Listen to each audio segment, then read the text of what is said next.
Hey bestie, grab your tea, your gloss, and your favorite set of press-ons because girl, we need to talk about this Jamaican TikTok drama. So apparently, during Hurricane Melissa, some American tourists in Jamaica decided to get online and complain. About room service, yep. While locals were literally bracing for a hurricane, people were mad their buffet wasn't open. Be for real, babe. So here's the tea. Jamaica got hit hard by Hurricane Melissa heavy rain, power outages, flooding, everything. But instead of showing empathy, a few tourists started posting videos whining about food options and cocktails. Like, what?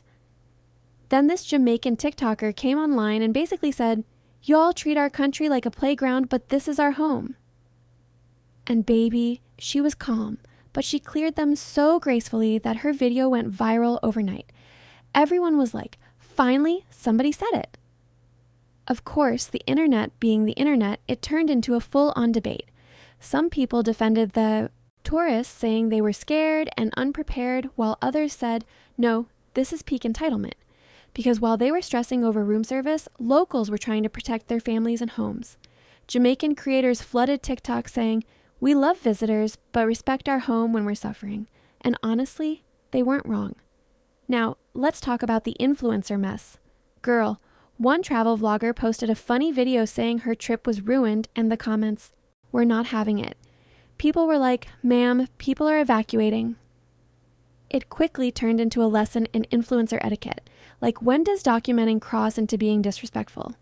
Some creators used their platforms to share resources and raise donations, while others doubled down on being tone deaf.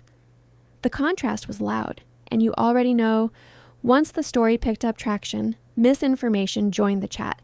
Fake videos started circulating. Edited clips of hotels flooding, AI voiceovers making it sound worse than it was. Jamaican locals had to jump online and say, "This isn't entertainment, this is our reality." That line hit deep. Imagine your home being turned into clickbait. Girl, this whole thing became a sociology study in the comments. People were like, tourists need to stop seeing the Caribbean as their playground. Others said, empathy is free. It made folks realize travel is a privilege. When you visit someone else's country, you step into their daily life. And that life might include struggle. It's not about guilt, it's about awareness. Meanwhile, the apologies started rolling in. Notes, app confessions, teary TikToks, you name it. Some people meant it, others were clearly just saving face. But you can always tell when it's genuine. The internet knows energy, and baby, when it's fake, it flops every time. And can we talk about the bigger picture? That one viral TikTok ended up sparking a global conversation about travel ethics and influencer behavior. It wasn't just about a storm, it was about respect, privilege, and accountability. People started asking, am I aware of the space I'm in when I post?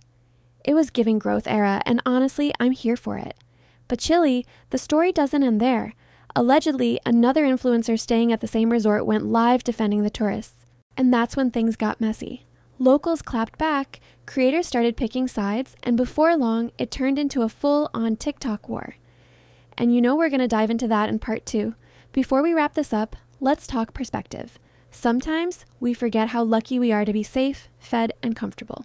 A vacation for us might be someone else's everyday life struggles and all. So next time something doesn't go our way, maybe ask, is this really that deep? It's giving gratitude only, baby.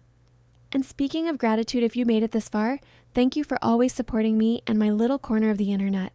Whether you're here for the tea, the nails, or the vibes, you're part of this community. And if you want to keep glowing through the drama, go check out my beauty store. My new lip glosses are popping and my press-on nails. Girl, they're giving salon quality without the salon price. Because self-care still matters, even when the world's a little stormy.